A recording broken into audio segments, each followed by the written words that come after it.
So our first topic is condensation. We all know the meaning of condensation, that is a fluid that which is in gaseous or vapor phase changes to liquid state with the liberation of heat from the vapor. So ultimately this is a simply we know this to be a conversion of vapor into liquid, and we have some liberation of heat, that is we obtain some heat or heat is rejected during this process.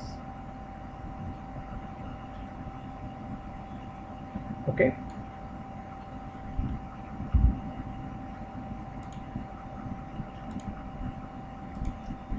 so here when the vapor comes in contact with a surface whose temperature Ts is lower than the saturation temperature T set corresponding to the vapor pressure, the condensation sets in and the vapor changes to liquid state. So here consider this to be a surface whose temperature is Ts, and this let us say that vapor is passing above it or some gas is passing over it. Let's indicate with this color. So here this is passing over it, and this value of Ts is lesser than the T set, that is saturation temperature corresponding to vapor pressure, then the condensation will start.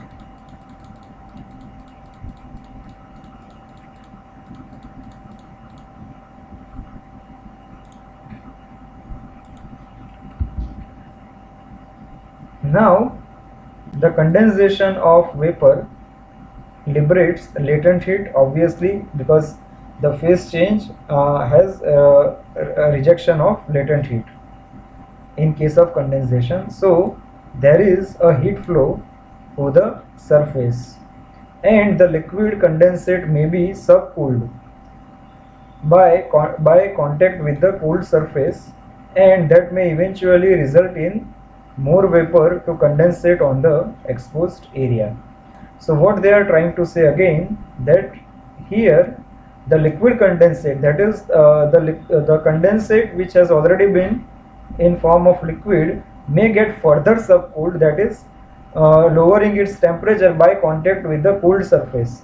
So this will allow more and more vapor to condense on the exposed area. So this will ultimately promote the condensation of further vapor. So now, depending on the behavior of condensate upon the cooled surface, the condensation process is classified in three different modes. First is film condensation.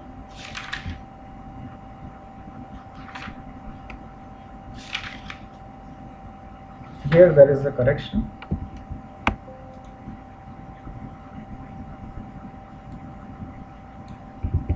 Only two modes are there.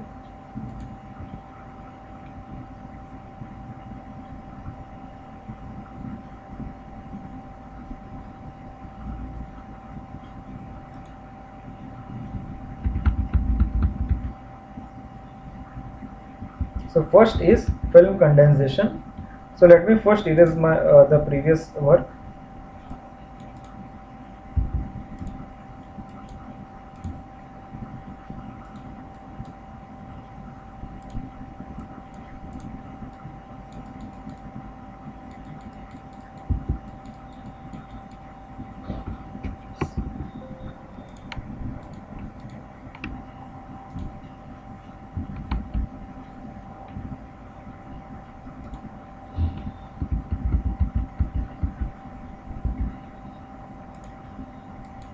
So here in this film, this is the figure for film condensation, in which this is the solid surface which is shown over here, and the surface temperature Ts is less than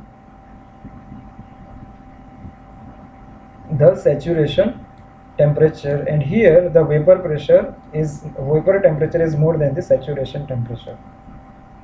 So now here the liquid condensate wets the solid surface.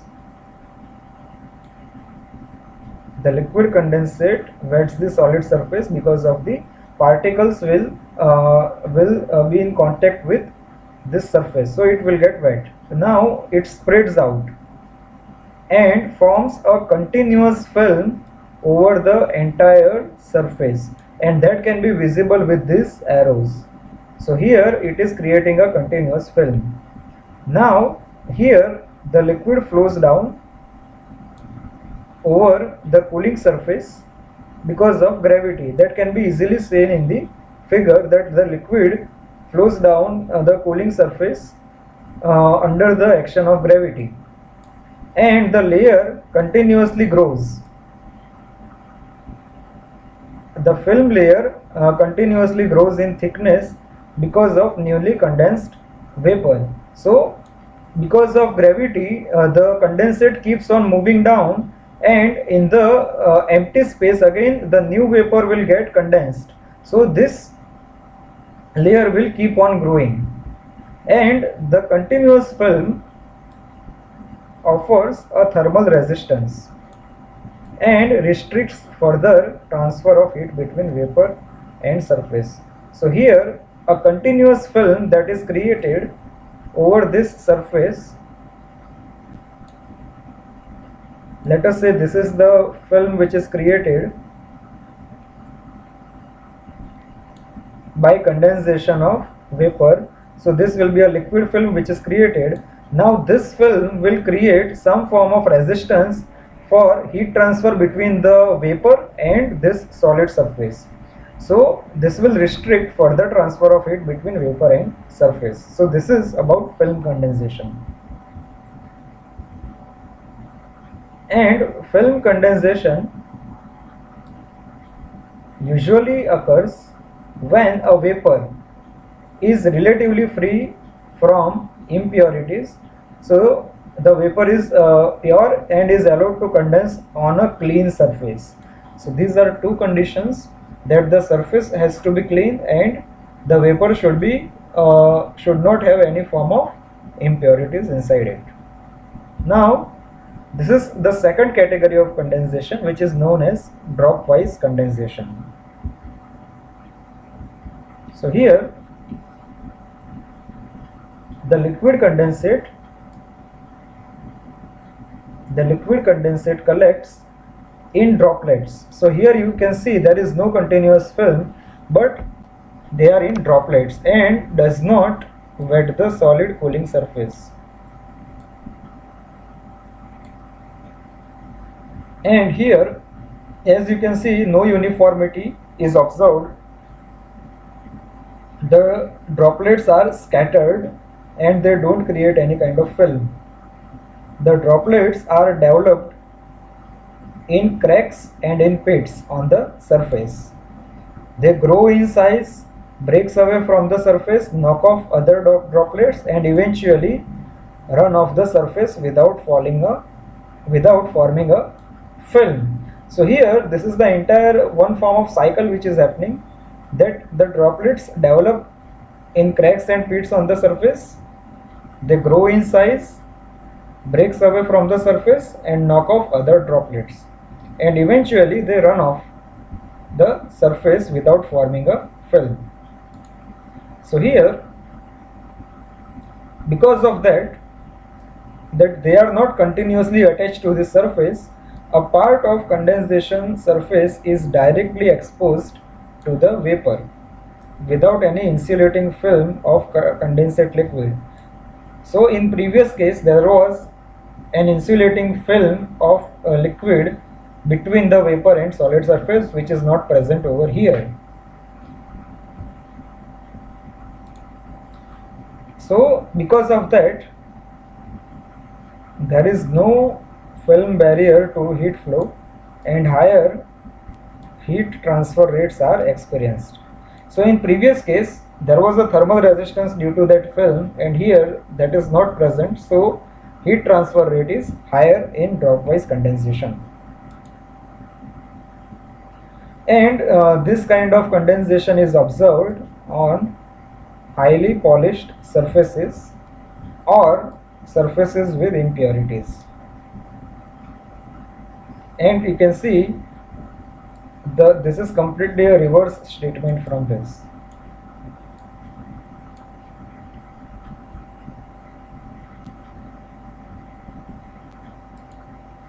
And here it gives 5 to 10 times larger heat transfer coefficient than the former. So in comparison with film wise condensation, drop wise condensation gives 5 to 10 times higher heat transfer coefficient.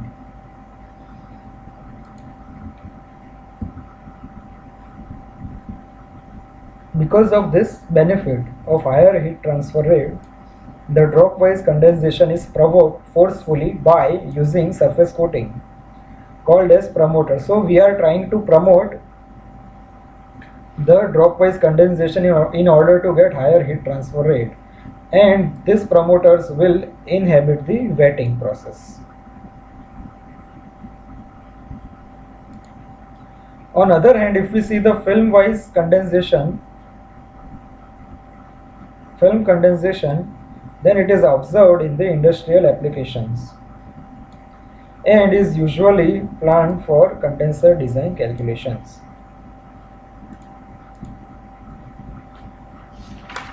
Now we will discuss about laminar film condensation on a vertical plate.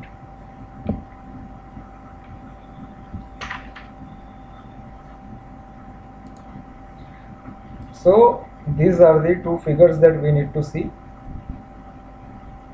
First, let's focus on the first figure. That here, consider a process of film condensation occurring on the surface of flat plate as shown in the figure.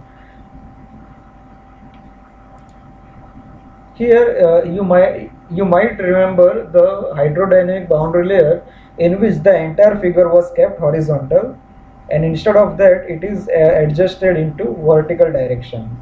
So here the coordinate axis of system have been chosen that the point O, that is origin over here,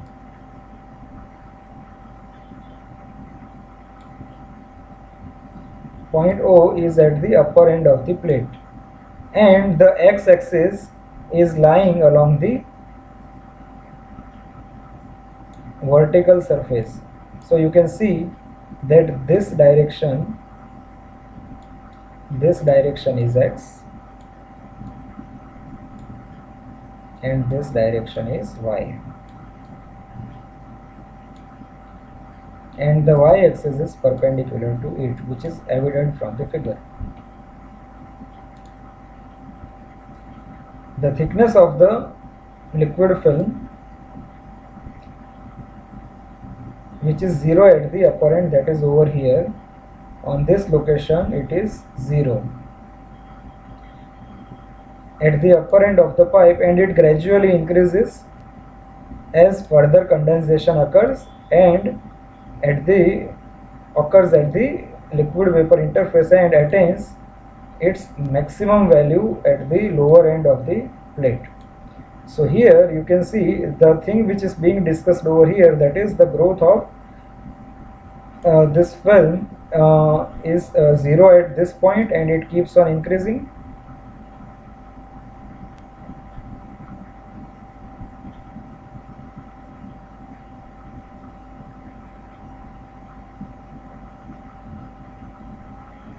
And here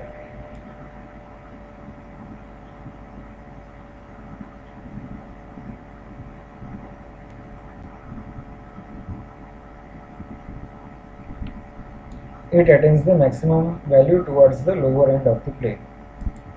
And here The vertical plate has height L, that is visible over here. This is the height L they are discussing.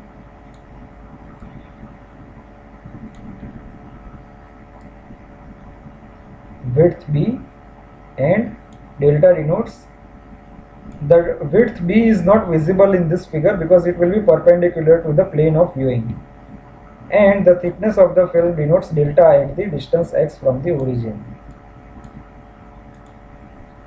An estimate of heat transfer coefficient for the liquid film can be made by setting up the expression for velocity distribution, the mass flow rate and heat flux through the layer. So we will do this with the help of our second figure.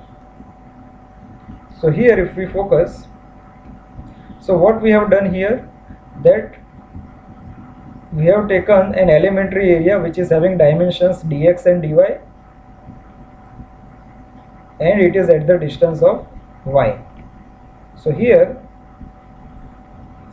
this is the force balance, in which here we are having viscous forces present over here,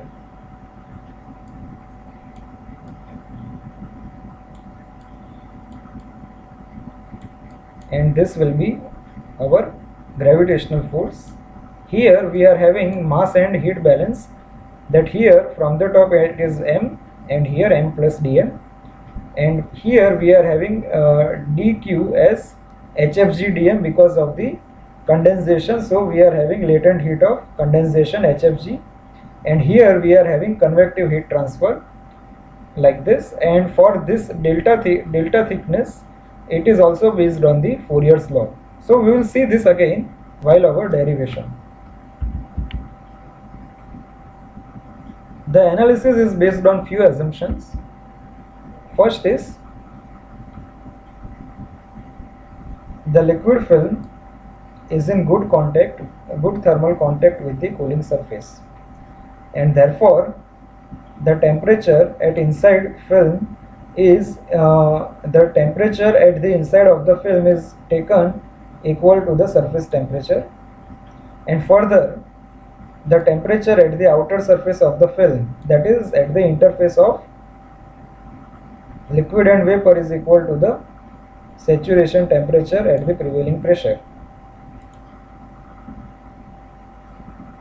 Second is, we are assuming that condensate film is very thin, so that the linear temperature variations exist between plate surface and vapor conditions.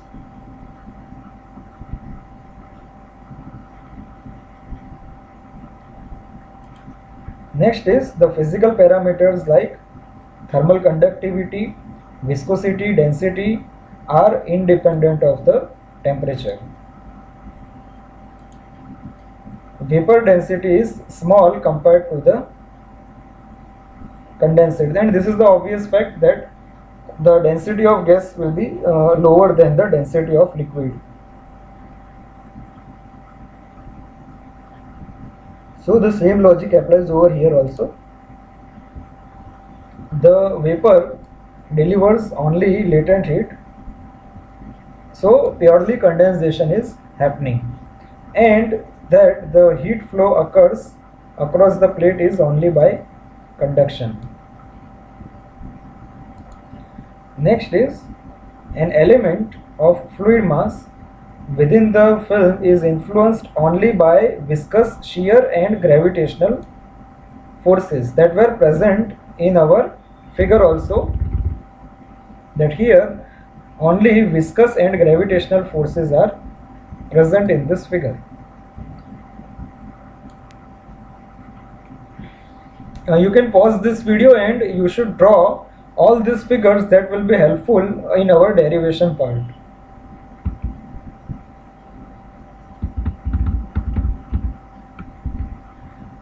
The forces of inertia appearing in the condensate film are disregarded. So inertial forces are not considered here.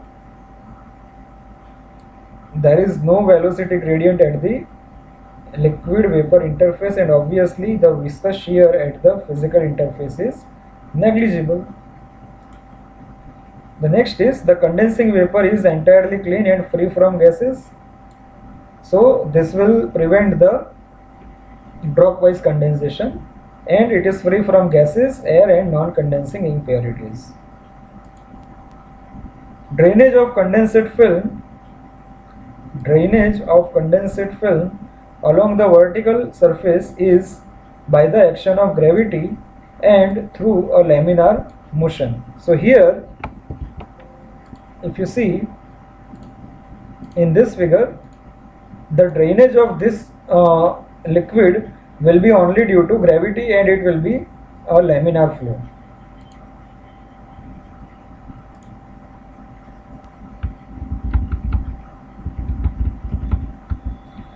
And the last assumption here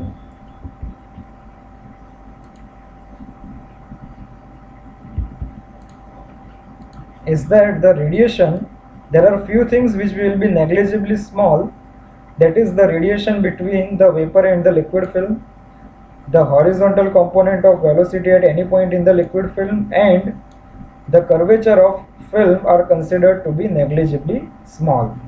So this will not be counted in our analysis. And now first we will be obtaining the velocity distribution.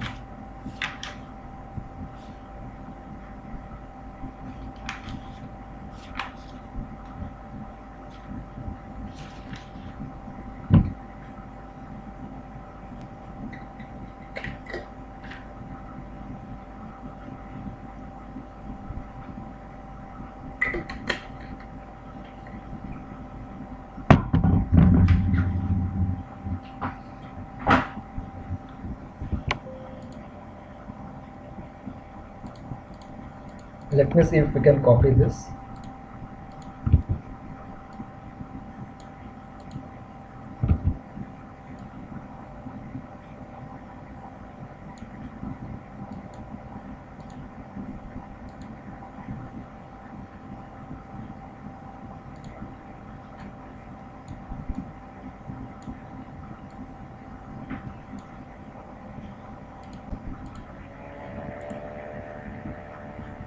Okay, we are good to go.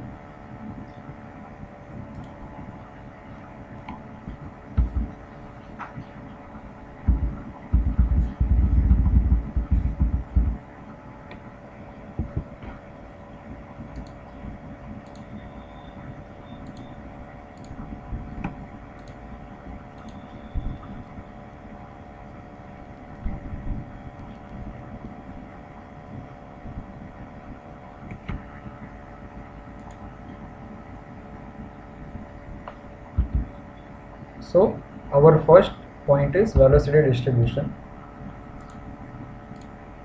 So an equation for velocity distribution u is our velocity here as a function of y, distance y, from the wall surface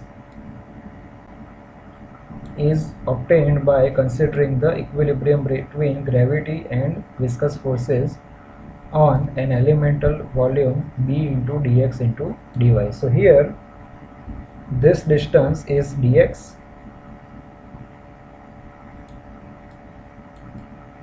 this distance is dy,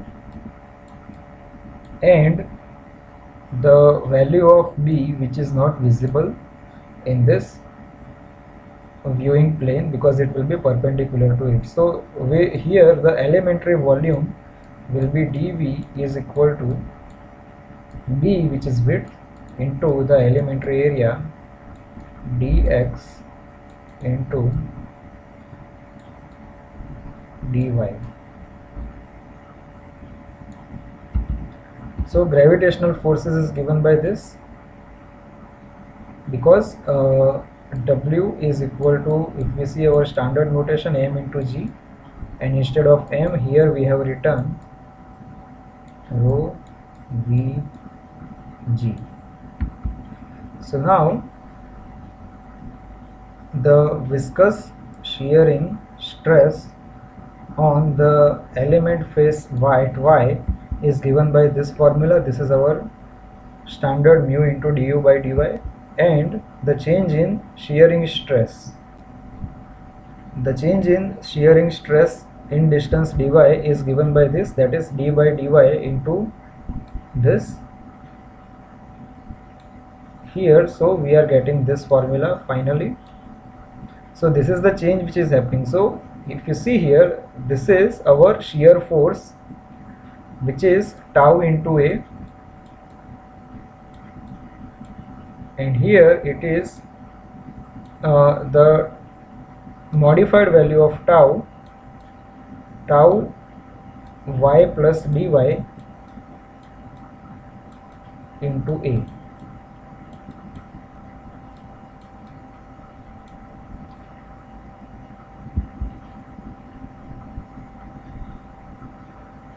Now the next is the equating the gravity force with net shear force. So it is given by this. So this value is gravity force into the net shear force. So this value that is on the left face minus the value which is on the right face. So this will give us the net value, and if you see carefully, this will get eliminated because of the minus sign, and b into the other terms will get eliminated, that you can do it by yourself, and finally you will be obtaining this relationship, that is d2y upon dy square is equal to minus rho g upon mu. And integrating this equation twice, we will be obtaining this formula. See, we will not be doing this integration in this lecture because it is quite straightforward to do this by yourself. So we will not spend our time in simple integrations. So I hope that you will be obtaining this by yourself. We will be integrating it twice with respect to y. And here we have the values, constants of integration as C1 and C2. So here we need to obtain these values, and we require boundary conditions for this. So for that, the relevant boundary conditions are this, that at y equal to 0, u will be 0, and at y equal to delta, du upon dy will be 0. So these are similar to our boundary conditions used in hydrodynamic boundary layer. So when we apply these boundary conditions, we will be obtaining these values of C1 and C2. So this is also your part of self-study. Do by yourself.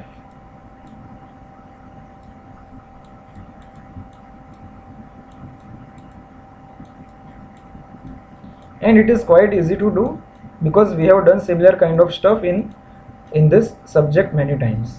So here the velocity distribution through the film is prescribed by the following parabolic relation. So once you put these two values C1 and C2 into our this equation, where here when you put C1 and C2 values in this equation, finally we will be getting this parabolic relation, that is u is equal to rho g upon mu delta y minus y square by 2. And the mean flow velocity capital V of the liquid film at a distance x from the top edge can be determined from the expression given by this formula. So the mean film velocity is equal to 1 over delta integration u into dy. So here instead of u we are putting this whole relationship. This whole value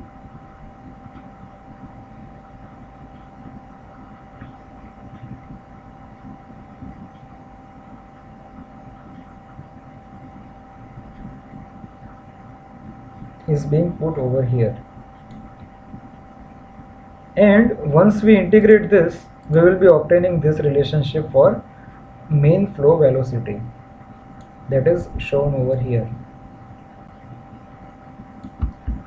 The next is mass flow rate.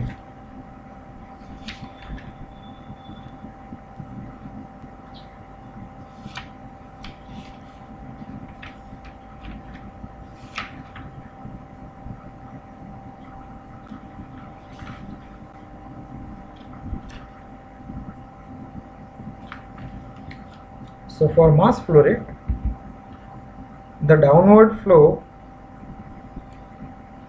of liquid at any elevation x is given by this formula. M is equal to rho AV, which we already know, and here rho is as it is. Instead of A, we are putting B into delta T. So instead of area, we can equate it with B into delta.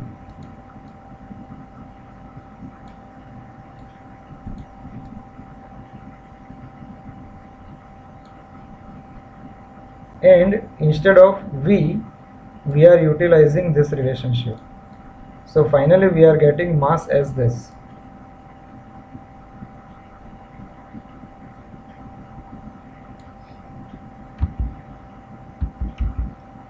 And now the mass flow is function of x.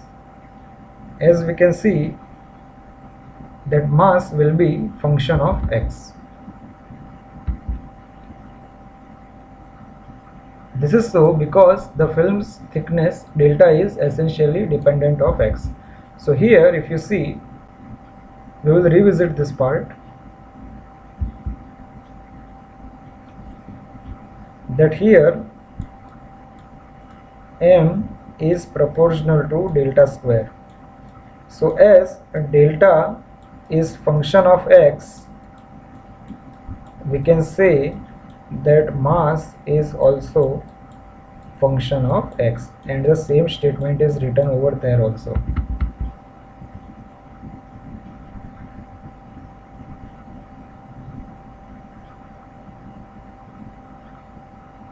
An increase in mass flow rate during the downward flow of condensation from x to x plus dx can be worked out by differentiating it with respect to x or delta. So the previous relationship will be differentiated with respect to delta here.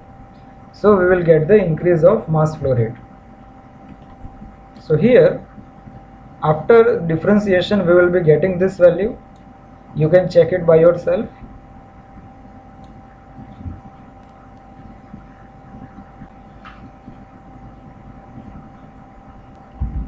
And the third is heat flux.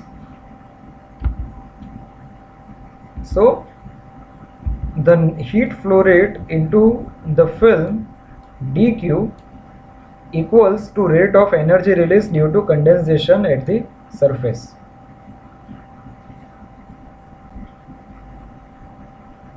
So dq can be written as this formula, that HFG, that is latent heat of condensation, into the increase in mass flow rate. HFG is kept as it is, and we have directly taken this whole value over here, where HFG is latent heat of condensation. And here Nusselt presumed that the heat released during condensation flows only by conduction through a film. So we can instead of dq, we can also write down this Fourier's law, that is k into a divided by delta into delta t. So we can equate this to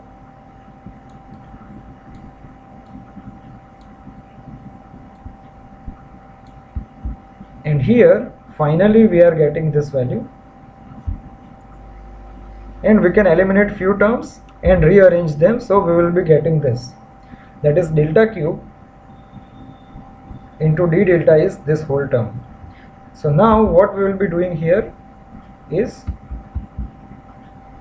integrating both sides. So finally after integration we will be getting this value with one constant of integration c. So again, to obtain constant of integration we need to apply the boundary condition, that is at x equal to 0 delta will be equal to 0, and this will give us the value of constant of integration as also 0. So finally we are getting a value of delta like this into the with power of 0.25. So evidently this power is also equal to 1/4. Okay. So evidently the film thickness delta increases as the fourth root of distance down the surface. That is, delta is proportional to here x raised to 1/4.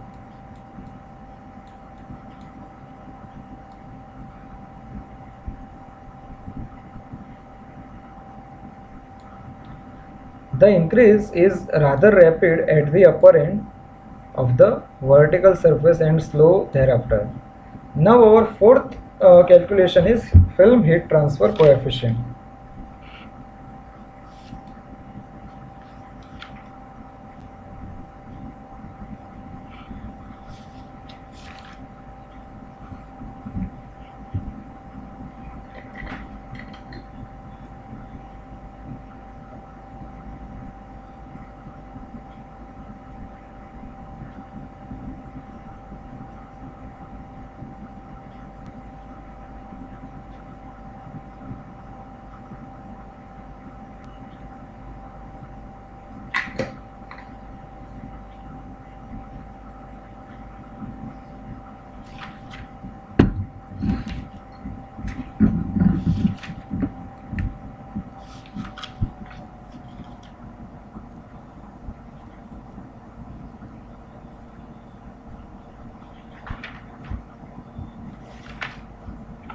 So here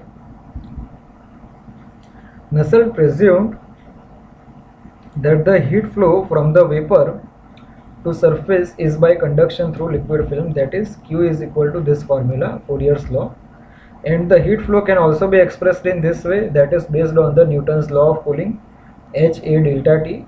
So here HS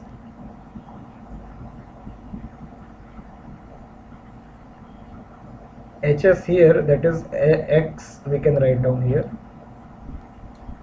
Hx is the local heat transfer coefficient. And when we compare this two, we can say that Hx is equal to K upon delta. Thus,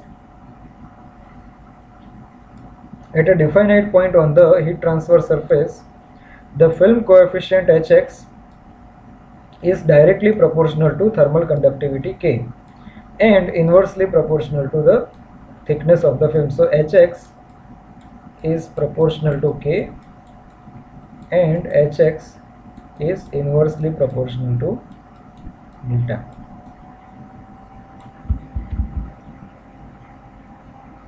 Now substituting the value of film thickness delta, we can obtain this relation. So from where it has come? Because here we have utilized this formula, the formula that we derived in third theory.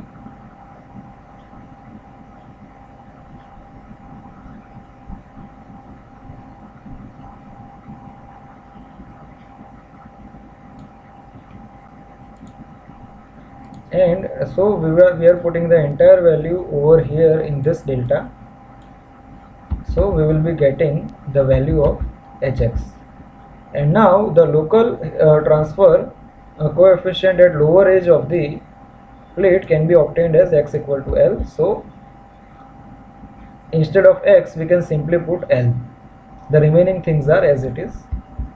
By equating the local value of conductance over the entire length of the plate, we can get the average value of heat transfer coefficient.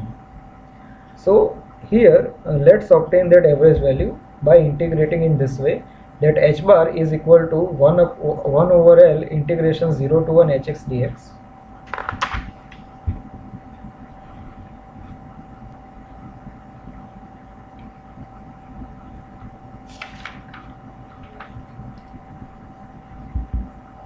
So we need to put this whole value inside this, and this will be the answer of integration, and we are not going to discuss this over here.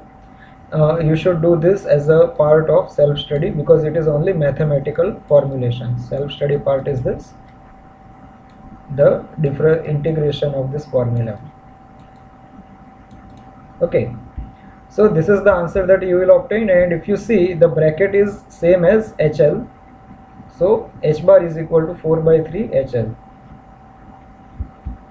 where HL is the local heat transfer coefficient at the lower edge of the plate.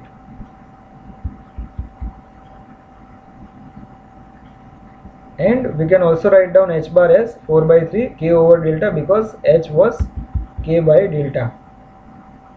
This HL is K by delta, where here delta L is the thickness at the lower end of the plate. Obviously here the average heat transfer coefficient H bar is equal to 4 by 3 times of HL.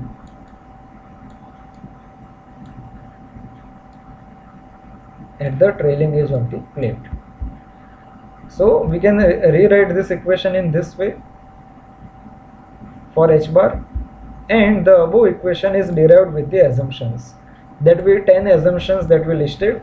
However, the experimental results have shown that the Nusselt number equation is conservative and it yields results which are approximately 20% lower than the measured value.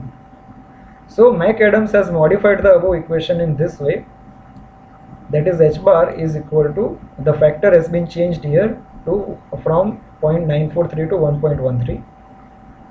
The results concerning the development of film condensation indicate that the thickness of the film increases with the plate height. And since the thermal resistance increases with film thickness, a decrease in heat transfer coefficient is expected. So as the film thickness grows, the lower will be the heat transfer coefficient. And this can be seen here, that as the plate height is increasing, the film coefficient decreases, this nature.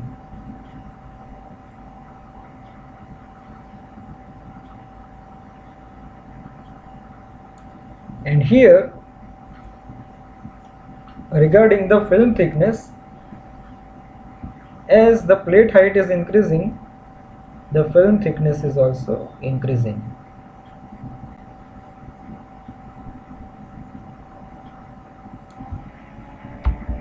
So the dependence of these parameters on height of the plate has been shown graphically in the figure. Further, the convective film coefficient increases with temperature difference Tsat minus Ts. So the convective film coefficient H increases with increase in Tsat minus Ts. This may be because of an increase in the film thickness which results from the increase in the condensate rate at high temperature differences. Now the heat transfer rate that we can calculate is H bar is equal to A into Tsat minus Ts. The condensate rate can be written in this way, M is equal to Q upon HFG, and ultimately it will be H bar A Tsat minus Ts divided by HFG. For the vertical surface, the flow area will be B into delta. And now we will be discussing about inclined flat surfaces. Previously it was vertical, now it is inclined. So here if you see, the inclination of the plate is at theta angle from the horizontal, and the gravitational acceleration has been now changed from g to g sin theta. So it has been reduced because of the inclined orientation of the flat surface. So for inclined flat surfaces, the gravitational acceleration in the basic Nusselt equation is replaced by projection of gravity acceleration vector on y-axis, that is gy is equal to g sine theta, and it is can be seen easily over here that it is g sine theta, where theta is inclination angle with the horizontal. This yields the following relation for condensation on the flat inclined surface. So if you see in our previous formula, if you have written that previous formula, that here we were only having g, the remaining terms are as it is, and here we were having only g, and instead of g now we have g sine theta. Evidently h inclination is equal to h vertical into sine theta raised to 0.25, and that can also be seen visible from this equation also. Now our next theory is turbulent film condensation.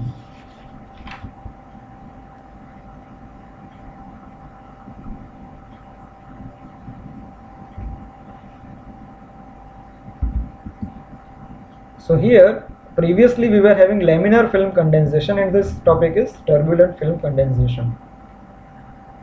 So here this is the beginning of origin here, condensation surface is this, and initially it is having laminar flow, then undulating, that is transition flow, and then we are having turbulent film. So here the character of condensate film can range from laminar to highly turbulent. The liquid flows in laminar film at upper end of the plate, then it becomes undulating, that is transitional in the middle section, and finally flows in the turbulent state.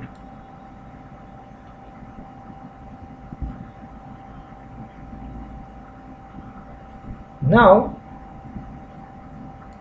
when the turbulence sets in, the condensate film no longer offers as high resistance as it does in the laminar film. So the condensate film offers more resistance in the laminar film than the turbulent film. So here the thermal resistance is low. So here in this case the heat is transferred not only because of conduction but also because of eddy diffusion, which is the characteristic of turbulence. So here there are two reasons for the heat transfer. First is conduction, and second is by eddy diffusion.